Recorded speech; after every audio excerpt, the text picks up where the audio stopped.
Meus queridos irmãos, vamos abrir a palavra de Deus em Atos dos Apóstolos, capítulo 14. Atos dos Apóstolos, capítulo 14. Os versículos são do 1 a 7. E nós vamos trabalhar essa ideia aqui, acerca da missão, dessa missão corajosa e perseverante de Paulo e de Barnabé aqui nesta cidade, Icônio, e o quanto isso pode contribuir para a nossa caminhada. Primeiro porque, lendo um texto como esse, uma passagem como esta, nos faz pensar no que nós acreditamos, qual é a nossa fé, em quem nós cremos. As crianças podem sair. Quem estará ministrando? Antônio Pérsico, por favor. As crianças já estão saindo, verdade. Então essa é uma passagem importante para isso, porque primeiro a gente vê o que aconteceu aqui. E então faz um paralelo com a nossa fé, com o que nos aconteceu. E o que aconteceu a este povo daqui, de alguma maneira, vai ecoar na nossa vida cristã de hoje. E se não ecoar, se não fizer nenhum sentido, isso que aconteceu aqui em Atos 14, então ainda nós teríamos que pensar o que pode estar desconectado de mim, da minha vida cristã, da fé que eu tenho, com esse tipo de coisas que aconteceu aqui. Então pensemos nisso. O que é essa força da evangelização, como a evangelização opera, como o evangelho chegou até nós, e tudo isso pautado nessa ideia, a vitória do evangelho, o evangelho vencedor. Qual é o nível de vitória do evangelho?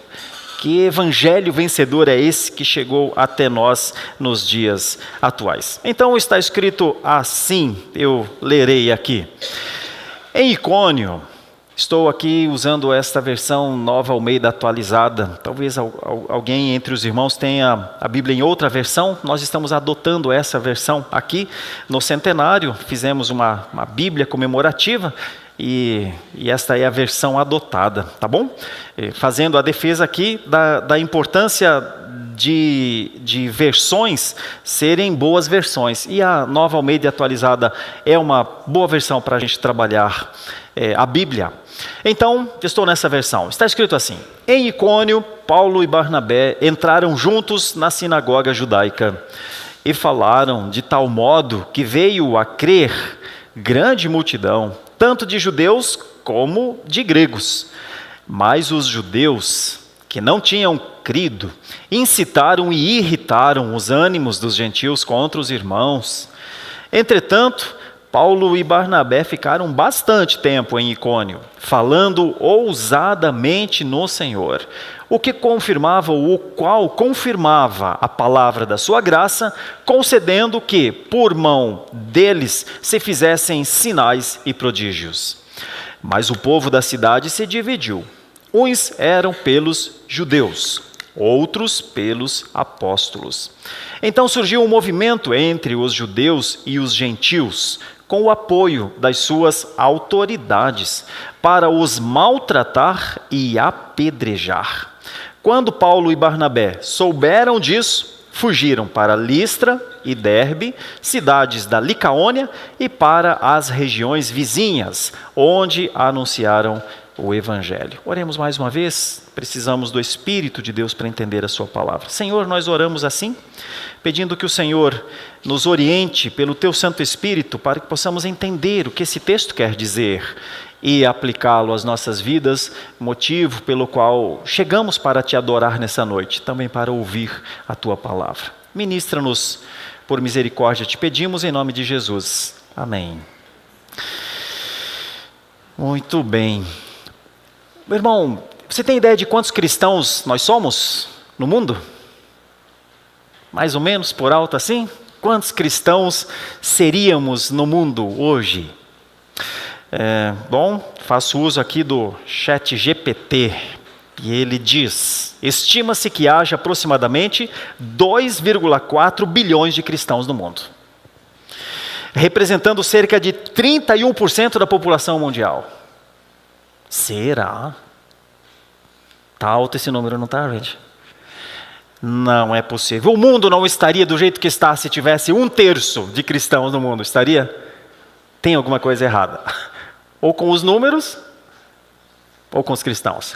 Com os números, claro, certamente com os números. Os números estão errados. Alguém errou aqui. Não confie tanto em inteligências artificiais.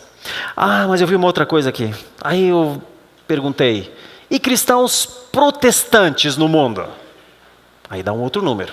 É porque quando se fala de cristãos no mundo, no primeiro momento, tem a ver com qualquer igreja que às vezes pode ter um Cristo pendurado em uma imagem, numa cruz, ou alguma coisa assim. E então, o chat entende que todo esse povo é cristão, né? Mas aí quando pergunta, e protestantes? Porque protestante é uma outra coisa. Ou protestante é um ramo dentro do cristianismo. Para alguém protestar, precisa de atitude. Então já tem uma ideia que os protestantes são um número X de cristãos com atitudes. E aí o número é outro. Estima-se, diz ele, que haja cerca de 1 bilhão de cristãos protestantes no mundo. Olha, ainda é bastante, não é? Oxe, 1 bilhão? De novo, eu fico com a tendência de pensar que tem alguma coisa errada. Ou com os números da pesquisa, ou com esse 1 bilhão de irmãozinhos amados em Cristo, espalhados pelo mundo, que protestam a fé. A ideia de protestar aqui não é brigar contra alguém, não é levantar, fazer carreatas, passeatas, mas é uma questão mais ligada a um termo jurídico chamado homologação. A ideia de cartório de protesto. O termo protestante, lá na origem, tem mais a ver com legitimação do que com levante contra algum movimento em si. Tem um pouco disso também, mas o principal, e talvez o mais lúdico, talvez o que mais nos dê uma ideia de seriedade seja esse. Nós somos protestantes porque nós homologamos, nós dizemos, é isso que é a palavra, isso está homologado na minha vida, na nossa vida. Então tem 1 bilhão. 1 bilhão. Eu queria saber onde está esse 1 bilhão. O chat GPT aqui ainda continua me dando formas aqui para eu entender um pouquinho isso. Ele diz assim, é verdade que esse grupo é diversificado e inclui várias denominações, como presbiterianos, batistas, metodistas, luteranos, anglicanos, pentecostais e outras tradições evangélicas e reformadas. A população protestante está espalhada globalmente com concentração significativa nas Américas, América do Norte, América Latina, Europa, Ásia subsaariana e África subsaariana e partes da Ásia. Eu gosto de saber que nós somos cerca de 1 bilhão de irmãos no mundo. Eu gosto de pensar que o Evangelho progrediu, que o Evangelho avançou. É verdade que é um número tão expressivo que eu imagino que com 1 bilhão de gente que crê em Jesus Cristo, de gente que não adora ídolos, não cria formas de adoração que não seja através de Jesus Cristo, então se eu olhar o copo pelo lado, como é que fala aí a turma que é o lado meio cheio, né? Copo meio cheio, meio vazio. Se eu olhar pelo lado meio vazio, eu diria, esses 1 bilhão estão dormindo, só pode. Mas se eu olhar pelo lado meio cheio, eu diria, uau, que potencial! Que potencial temos, né? 1 bilhão de gente no mundo para evangelizar, para somente transbordar, para somente dividir, compartilhar, dizer ao mundo o que nos aconteceu, dizer ao mundo a felicidade que é ser um bem-aventurado, uma bem-aventurada, simplesmente porque Cristo ocupou o coração e reina absolutamente, derrubando o ego, aquela vontade nossa de governo, de domínio, de posse. Ela não existe mais, graças a Deus, nós somos livres, porque o Senhor reina absoluto na nossa vida. Meu Deus, que vontade de falar isso para a próxima pessoa que a gente encontrar, não é verdade? Se sim, porque a gente não faz tanto isso. Se não é isso, então qual é a nossa fé? Em que a gente crê? O que é essa fé, essa devoção nossa que a gente carrega muitas vezes por 20 anos, 30 anos, 50 anos? O que é? Essa é uma reflexão importante a partir de um texto como esse. Por quê? Compartilho com vocês algumas consequências desse evangelho na vida de Paulo. Então, a primeira coisa que eu vejo aqui em Icônio é que a ousadia de Paulo e de Barnabé gerou consequências. E a gente precisa se perguntar, que consequências a gente quer que o nosso cristianismo gere? Será que nós estamos preparados para as consequências da ousadia na fé? Porque a gente precisa se preparar para isso. Porque veja o que aconteceu aqui, inicialmente, nessa passagem. Versículo 1. Em Icônio, Paulo e Barnabé entraram juntos na sinagoga judaica e falaram de tal modo que veio a crer grande multidão, tanto de judeus como de gregos. Então a consequência da ousadia foi fé. Fé. Muita fé. A palavra crer que está aqui é justamente o conceito de fé. A palavra grega para fé. Então, traduzo de uma maneira ainda mais simples. Em Icônio, Paulo e Barnabé entraram juntos na sinagoga judaica e falaram de tal modo que muita gente foi tornada cheia de fé. E o que me chama a atenção aqui é o de tal modo. Que será esse de tal modo, meus irmãos? Será que era retórica? Será que era persuasão? Será que era filosofia moderna da sua época? Olha como é que o texto nos ajuda a pensar. Eles entraram numa sinagoga e eles falaram, e a ideia de falar aqui é proclamar. A ideia é que tudo o que eles falavam estava em acordo com as Escrituras. Então o falar de tal modo não é e falaram tanto, e ficaram um dia. Falaram de tal modo que por um dia eles falaram. Não tem a ver com tempo.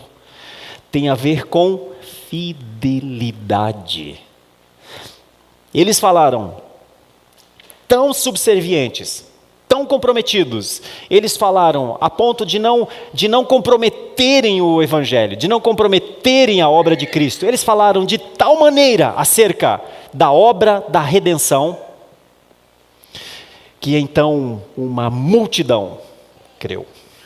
O que eles precisavam era crer em Jesus, só isso. Então o falar de tal modo não tem a ver com linguagem, não tem a ver com maneiras de convencimento.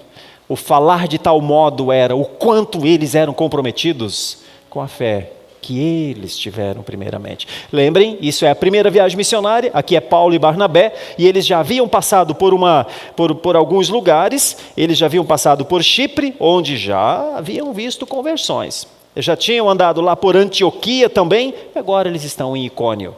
E agora eles estão numa sinagoga.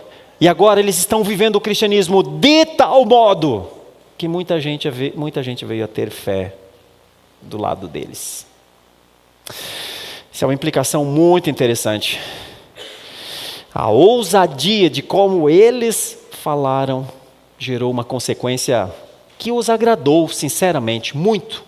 Porque imaginem vocês, uma multidão de judeus e de gregos. Os gregos não estavam lá dentro da sinagoga, mas eles estavam na circunvizinhança, porque o movimento era tão grande. E então, eles se uniram. Talvez tenha sido uma das primeiras vezes que judeus e gregos haviam sido colocados na mesma situação, de adoradores, cheios de fé. Então essa é a primeira grande consequência da ousadia, o que nos leva a pensar numa implicação para nós. Provavelmente, meus irmãos, eu vou dizer provavelmente, respeitando os desígnios do Senhor e a maneira como o Senhor conduz as coisas, mas provavelmente, se a nossa vida for uma vida cristã ousada, pessoas vão se assentar ao nosso lado. Eu não sei se para serem cheios de fé, mas vão nos acompanhar de alguma maneira. Então eu vou dizer uma coisa que eu gostaria que você entendesse de maneira adequada, não quero que você se engane com isso. Eu quero dizer, se você convidar pessoas para virem contigo para cultuar, elas vão vir. Se eu e você convidarmos pessoas para virem conosco, para cultuar ao Senhor, adorar ao Senhor, num culto da noite, num culto da manhã, elas vão vir. Elas serão convertidas? Isso já não é obra nossa. Agora, convidá-las, trazê-las, isso é obra nossa. Se nós não fazemos nem essa obra, provavelmente a outra também não acontecerá. Tem a ver com isso. Ousadia. A ousadia de Paulo e de Barnabé foi de que eles viviam uma vida tão comprometida com o Senhor, que as pessoas que estavam do lado deles recebiam dessa doçura, desse amor, desse fragor. Porque, meus irmãos, vamos admitir uma coisa: a pregação evangélica é amorosa. O que é que Paulo fez aqui? Pregou o amor. Então, por que é que alguém iria agir com ódio contra o amor? Quando você convidar qualquer pessoa para seguir o seu caminho, o caminho que você anda, o caminho no qual você foi amado por Deus, por que é que a pessoa vai responder com ódio? Que medo nós temos? Do que é que nós temos medo? Às vezes os cristãos têm alguns fantasmas na sua mente que não existem mesmo. Então a ousadia de Paulo e Barnabé aqui é uma excelente dica para nós, para a gente viver uma vida cristã ousada, corajosa. Lembrando sempre, quem converte não somos nós, é o Espírito de Deus. Mas quem chama as pessoas para andar no caminho que nós estamos andando, somos nós mesmos. Se nós não chamarmos as pessoas para andarem no caminho que nós estamos andando, provavelmente ninguém as chamará. Então esse é um ponto fundamental, importante aqui para a vitória do Evangelho. A primeira ousadia não tem a ver com as coisas que Deus vai fazer, tem a ver com a responsabilidade que nós temos de viver uma vida cristã de testemunho. Essa é a primeira coisa. A vitória do Evangelho, nós vamos ver a vitória do Evangelho a partir do comprometimento que nós temos com o Evangelho. Segunda coisa, importante aqui na passagem também, e até me deixa um pouco preocupado comigo mesmo, imagino que não só comigo, mas com todos nós. Veja o que dizem os versículos, o que diz aqui nos versículos 2 e 3. Os versículos 2 e 3 vão dizer que a ousadia de Paulo e de Barnabé não gerou só boas consequências. Ela gerou uma oposição. Ela gerou uma oposição que, ao mesmo tempo que a oposição crescia, proporcionou perseverança nos apóstolos, em Barnabé e Paulo. A oposição vai gerar perseverança neles. Olha como isso se dá. Mas os judeus que não tinham crido incitaram e irritaram os ânimos dos gentios contra os irmãos. Entretanto, Paulo e Barnabé ficaram bastante tempo em Icônio, falando ousadamente no Senhor, o qual confirmava a palavra da sua graça, concedendo que por mão deles se fizessem sinais e prodígios. Olha que coisa interessante é isso. Os judeus que não haviam crido, aqueles a quem Deus não havia enchido de fé, eles incitaram, e a expressão incitar e irritar os ânimos dos gentios contra os irmãos, os judeus faziam isso, incitando os gentios e irritando os gentios, parece uma coisa extremamente planejada, parece algo assim: vamos fazer isso e eles vão embora daqui. Vamos dizer a eles que isso não faz sentido, que eles estão perdidos. Vamos dizer a eles que saiam desse lugar, porque aqui vocês, gentios, têm os deuses de vocês e nós temos o nosso Deus e a nossa forma de viver. Quem é maioria aqui? Nós que estamos nessa cidade em Icônio, ou esses dois rapazes que estão aqui transtornando a nossa cidade? Icônio era uma boa cidade antes de eles chegarem. Vamos usar uma forma aqui para expulsá-los. Então a oposição se levantou. Quando a oposição se levanta, e esse é um aspecto muito interessante também, porque todas as vezes que alguém for ousado para viver, pode ter uma consequência boa, pessoas que creem, e claro, pode ter pessoas que se opõem. E então o que é que a oposição faz com Paulo e com Barnabé? Ela faz com que eles permaneçam lá. Eu vou traduzir isso de uma maneira muito simples. É como se Paulo dissesse assim: olha, enquanto tiver gente interessada nesse nosso evangelho, seja para crer, seja para nos odiar, nós temos um diálogo com eles. Nós temos um diálogo possível. Nós temos a condição de pregar. Se todos simplesmente baixassem as suas cabeças e seguissem por um outro caminho, como já havia acontecido em outro momento, quando Paulo estava em Atenas, Porque em Atenas, quando Paulo pregou o evangelho, o Areopagita e uma senhora creram. E os outros disseram, tá tudo bem. A gente fala sobre isso em outro dia, tá bom? Deixa a gente ir embora. E então foram embora. Não há nada que se possa fazer quando alguém diz, deixa eu ir embora. Isso aqui está fora da minha... Eu não quero conversar com você sobre isso. Mas para Paulo e para Barnabé, enquanto havia alguém crendo e alguém odiando, detestando, havia uma conexão ali.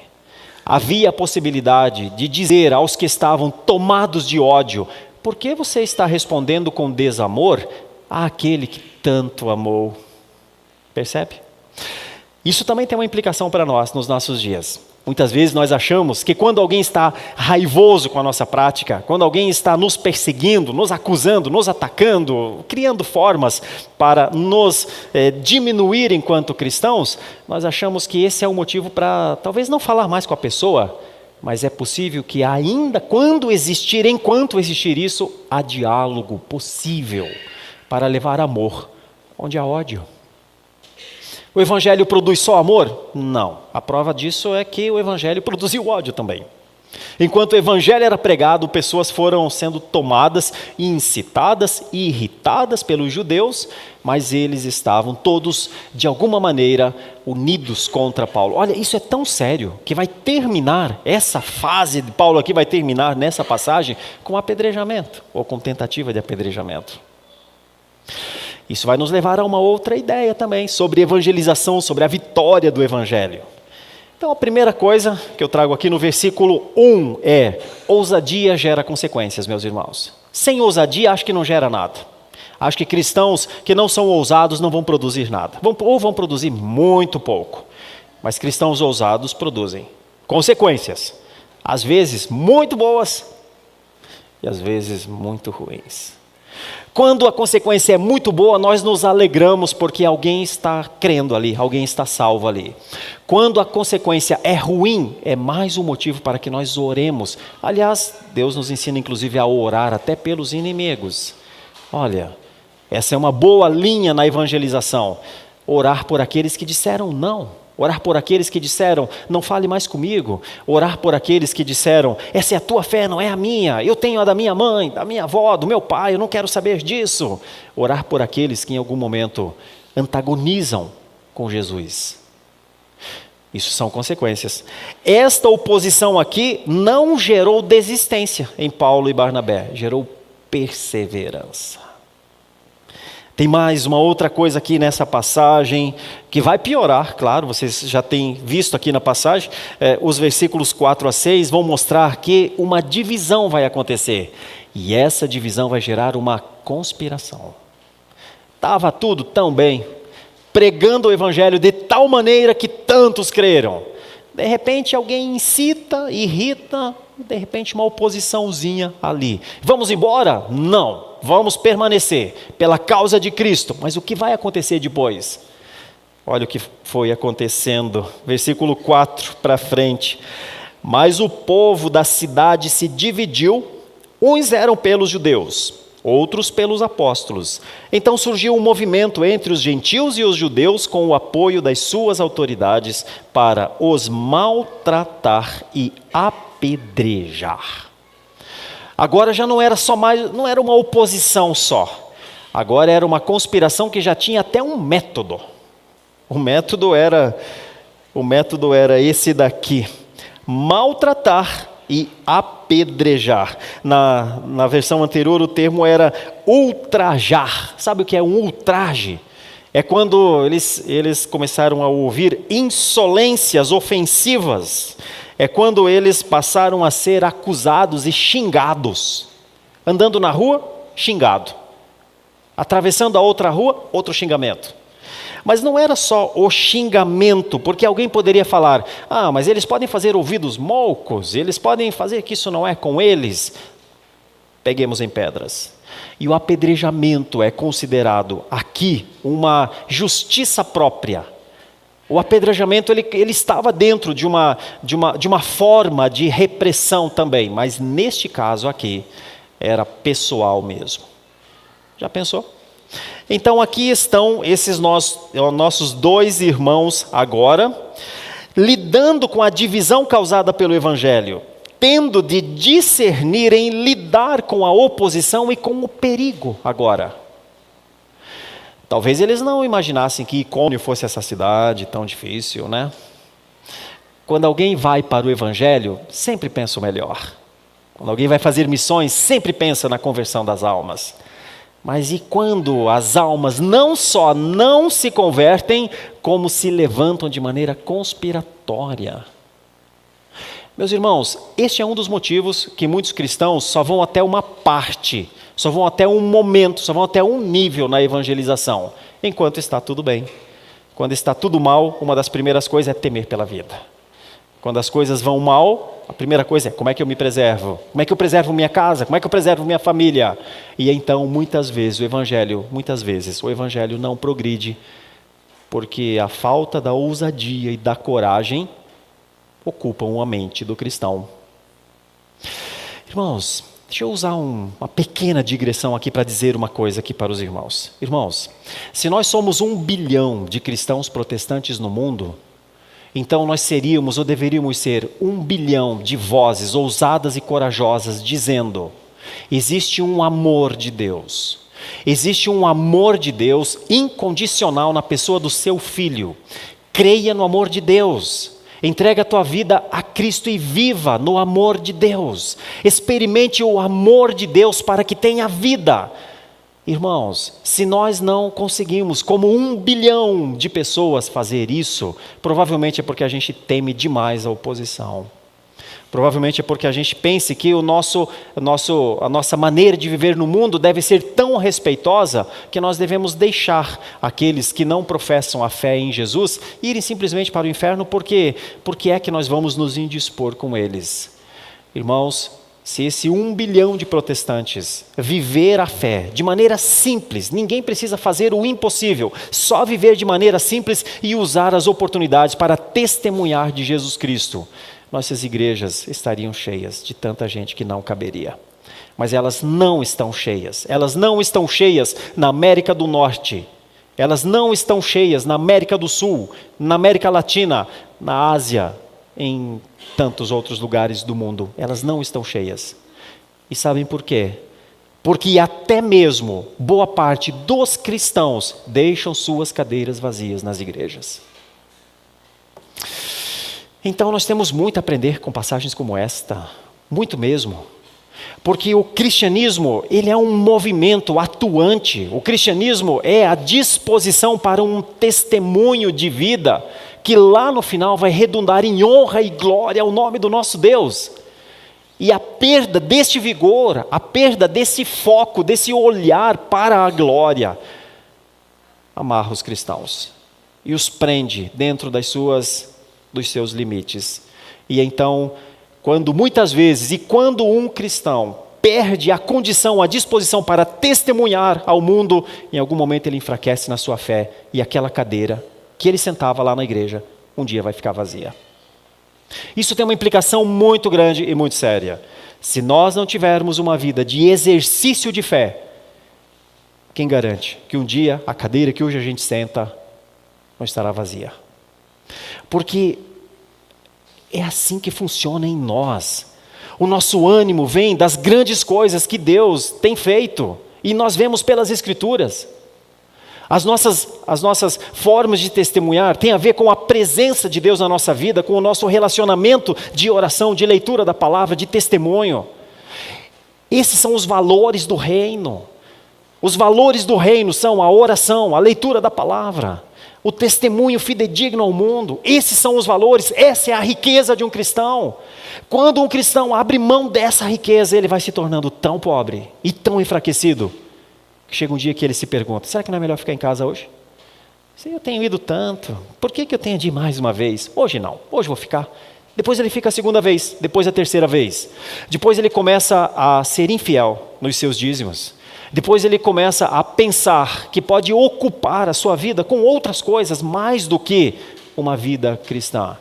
Chega um dia, aquela cadeira vai ficar vazia lá na sua igreja. Isso aconteceu com a América do Norte, meus irmãos. Isso aconteceu com o hemisfério norte. Junte-se a isso, a esse estado de morbidez, a fraqueza dos púlpitos, o medo de pregar, que o cristão precisa combater o pecado, que o pecado é um terrível mal que acompanha a vida do cristão. Pregadores que com o passar do tempo foram pensando em outras coisas, pensando em talvez... outras formas, relacionamentos, importância, influência da igreja, influência de outras formas, conexões com outros humanismos no mundo. Irmãos, a palavra de Deus, o tempo inteiro, nos dirá que nós temos que acertar a nossa vida. E eu tenho que acertar a minha vida e você tem que acertar a sua vida diariamente. Isso não é uma coisa que assim, eu já li a Bíblia um dia, eu sei que Jesus Cristo é o Senhor. Nós somos chamados todos os dias a negar o nosso eu, todos os dias. Todos os dias nós somos chamados a uma vida de santidade maior, todos os dias. E se não houver essa pregação nos púlpitos, um dia as pessoas vão falar de paz quando não há paz. Vão falar de alegria quando não há alegria. E vão falar de vitória quando somos todos derrotados. Derrotados pelo pecado, derrotados pelo mundo, derrotados pelo diabo. Perdendo os nossos filhos dentro de casa. Com relacionamentos áridos entre marido e mulher. De aparência. Com idas às igrejas como um costume. Porque nós vivemos dentro de uma prática. Eu sou membro daquela igreja, eu preciso ir lá. Eu tenho que ir lá. E então nós vamos nos perguntar um dia... O que eu fiz ao longo de todo esse tempo que eu fui para a igreja? Como eu vivi no mundo durante todo esse tempo? Quais foram os meus maiores problemas? Quais foram as minhas maiores lutas? O que eu tive de enfrentar? Quando eu tive de enfrentar o pecado? Como eu enfrentei o pecado? Tem um outro dado muito importante também. Na queda vertiginosa do cristianismo no hemisfério norte, a perda do discipulado. Quando não há mais discipuladores, quando os mais antigos já não se dispõem a gastar tempo com os mais novos. A perda do discipulado faz com que pessoas fiquem nominais. É muito difícil um cristão que não passe pelo discipulado, que não valorize o discipulado, que não dedique tempo ao discipulado, que primeiro não tenha sido discipulado e que depois não faça discipulado, perseverar na fé. Persevera numa fé que não exige muito, mas numa fé que exige mesmo é difícil de perseverar. Porque costumes não mantêm a igreja, meus irmãos. É a fé viva no Senhor Jesus Cristo que mantém a igreja. Então, quando eu olho para textos como este, e vejo que, na verdade, a divisão que vai gerar essa conspiração, na verdade, vai fazer com que Paulo e Barnabé lidem com sabedoria, com prudência na missão, porque eles não podem desistir da fé que eles têm. Eles não podem voltar atrás. Não tem conspiração que faça Paulo e Barnabé pararem de pregar o evangelho. E então, nós vemos que eles encontram uma forma aqui. A forma está no versículo 6 e no versículo 7. Eles encontram a forma. Quando Paulo e Barnabé souberam disso, fugiram para Listra e Derbe, cidades da Licaônia, e para as regiões vizinhas, onde anunciaram o evangelho. Irmãos,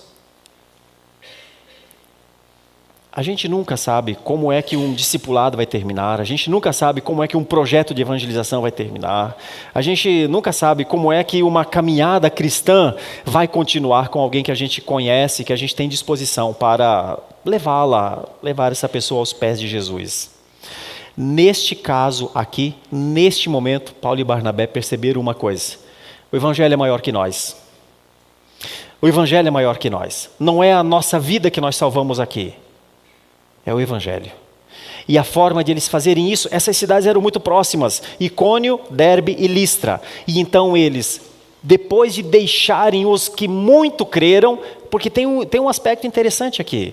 A Bíblia mostra isso em vários lugares. Quando as pessoas tornavam-se crentes no Senhor Jesus, elas imediatamente começavam a propagar o evangelho. O que está implícito nesse mudaram de cidade eles não mudaram de cidade sem terem feito a obra em Icônio. Lembrem que multidões creram. E aquela multidão ficou fazendo o trabalho em Icônio e eles foram para Derbe e Listra. Para um refúgio, para uma tranquilidade, é só você ler o que vai acontecer depois. Para novos problemas, para ter os mesmos problemas em outros lugares. mas eles tinham um compromisso: anunciar o Evangelho. E esse anunciar o Evangelho, mais uma vez, é uma coisa super importante para nós, porque aqui, mais uma vez, está o termo proclamar. A vida desses homens resumia-se a uma coisa: serem proclamadores da palavra de Deus. O que é que eles faziam? Eram proclamadores da palavra de Deus. O que é que eles se importavam? Anunciar as boas novas, anunciar que Cristo havia vindo, anunciar o Evangelho. A única coisa que movia esses irmãos era o anúncio do Evangelho. Eles faziam isso, e o termo aqui tem a ver com fazer o tempo inteiro. Porque se nós tivéssemos uma expressão até aqui na língua portuguesa, parece que é até um pretérito perfeito. E eles anunciaram o Evangelho. Parece que eles fizeram uma vez só, né? Mas é mais fidedigno o termo: e anunciavam o Evangelho. Ou seja, a vitória do Evangelho se dá também pela disposição de perseverança dos cristãos. O Evangelho vence, ele vai vencer. Ele está vencendo. Até mesmo se nós olharmos para esse número tão grande, né, de 1 bilhão de pessoas que creem em Jesus Cristo, isso é uma grande vitória no mundo. Para quem olha pelo copo meio cheio, eu diria: a gente vai chegar a 2, não vai eleger. A gente vai. Se todos forem como nós, a gente vai, não vai? Uma coisa para a gente pensar, né? Se todos crerem em Jesus como nós cremos e anunciarem a Jesus Cristo como nós anunciamos, sim, nós vamos chegar a esses 2 bilhões, sim. Vamos sim, depois a 3, depois a 4, né? Eu quero ver o copo sempre meio cheio. Porque é isso que é o Evangelho. O Evangelho é a esperança, é crer naquilo que os olhos ainda não viram. É descansar numa obra que é de Deus e que está acontecendo. Os eleitos estão sendo alcançados. Os homens e mulheres estão sendo convertidos. Aqueles que são alcançados deixam seus vícios, deixam seus prazeres mundanos, deixam aqueles vírus, aquelas bactérias espirituais que eles trazem nas suas vidas, deixam tudo de lado e passam a viver uma vida purificada pelo sangue do Cordeiro. Irmãos, isso aconteceu conosco. Vai acontecer com a próxima pessoa que a gente encontrar. É assim que a gente pensa. Ou é assim ou não é assim, né? Essa passagem termina com esse ponto alto. Se quer saber como é que terminou essa história? Eles mudaram de cidade porque eles não podiam parar de anunciar o Evangelho. E eles fizeram isso. Esse é o exemplo que deve ficar para nós. Meus irmãos, minhas irmãs, o mundo vai gerar uma grande oposição sempre à nossa pregação. A nossa pregação ousada vai produzir sempre gente que crê e gente que descrê. É possível que em alguns momentos, alguns de nós passem por conspirações. Eu tenho amigos que já passaram por conspirações grandes mesmo. Vou citar uma e concluo com isso. 2 eu poderia citar. Uma é um rapaz que esteve na Rússia há muito tempo atrás. E então ele foi perseguido, alcançado e foi duramente maltratado. Foi jogado do 10º andar do seu prédio pelas escadas para baixo, quebrou todo o rosto, os dentes, tudo. Esse homem ficou completamente desfigurado. Então, alguém aqui, a igreja, os irmãos aqui da Igreja Presbiteriana do Brasil, cuidaram dele. Trataram de tudo, de cirurgias reparadoras, tudo. Quando ele estava bom de novo, então eles falaram para ele: bom, agora para onde você vai? Adivinhe para onde ele quis ir. Para a Rússia de novo. Essas coisas não nos causam alguma coisa, não fica um ponto de exclamação na nossa cabeça, um ponto de interrogação bem grande. Por quê? Por que será? Então, situações assim são muito comuns, meus irmãos, de homens e de mulheres que passam pelas mais duras perseguições, quando eles conseguem sobreviver de alguma forma. E então, quando eles têm possibilidade de prosseguir a sua vida, eles querem voltar para o mesmo lugar, para talvez passarem pelas mesmas perseguições. O que é o Evangelho que faz isso nas pessoas, meus irmãos? É o Evangelho que está em nós. É o mesmo Evangelho. Então, isso deve nos levar a perguntar: se eu não estou tendo oposição demais como esses homens, então a minha vida evangélica deve ser um sucesso, né? Se eu não estou sendo perseguido, oprimido, incomodado, expulso dos lugares, ou seja, eu não tenho exposição, é só falar de Jesus, É só entregar um folheto, é só dizer, posso orar com você? É só dizer, gostaria tanto de convidar você para adorar comigo lá na minha igreja no domingo. É só dizer para ele, poderia ir na sua casa para a gente orar juntos? Ou, venha na minha casa, vamos tomar um café no final de tarde. Eu quero lhe falar um pouco de Jesus Cristo, meu Senhor, meu Salvador. Certamente a nossa vida cristã pode ser uma vida de grandes vitórias. Você crê? Queria muito que você cresça, de verdade. Porque isso é a fé real, isso é a fé verdadeira, isso é a fé cristã. As outras coisas são legais também, são boas, mas não são evangelização. Essa é a evangelização. Olha só o que Deus está nos fazendo, nos dando, meus irmãos, a liberdade para vivermos uma magnífica semana. Começa hoje. E nós começamos bem? Estamos aqui adorando o nosso Deus nesse domingo à noite. Muitos de nós estiveram de manhã, 2 cultos pela manhã, escola bíblica dominical, culto à noite. Como nós começamos bem a nossa semana. Louvado seja Deus por isso, louvado seja Deus. Falo isso de todo o meu coração. Que bom, foi Deus que fez isso na sua vida. Adorador, adoradora. Louvado seja Deus. É lindo e maravilhoso ver a tua disposição para estar com o seu Deus, com o nosso Deus. Agora vem a semana que vem. Vem a segunda. Para quê, meus irmãos? Vamos continuar esse tempo com essa mesma fé, com esse mesmo ardor, com essa mesma convicção? Ou será que a gente vai desligar uma chave? A gente desliga e vai cuidar da nossa vida, temos tantas coisas para fazer, temos exames para fazer.